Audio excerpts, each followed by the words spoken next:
નમસ્કાર દર્શક મિત્રો, આપ જોઈ રહ્યા છો વિક્રમ ન્યૂઝ. હવે જોઈએ અગત્યના સમાચાર. સુરતની વરાછા પોલીસને મળી સફળતા. વરાછા પોલીસે તમંચો અને બે જીવતા કારતૂસ સાથે એકને પકડી પાડ્યો. આરોપી મધ્યપ્રદેશથી તમંચો લઈ આવ્યો હતો.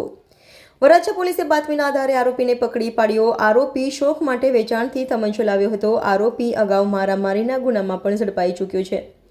વરાછા પોલીસ આરોપીની ધરપકડ કરી તપાસ હાથ ધરી. રિપોર્ટર નૈતિક રેશમવાળા, અભિક્રાઇમ ન્યૂઝ, સુરત.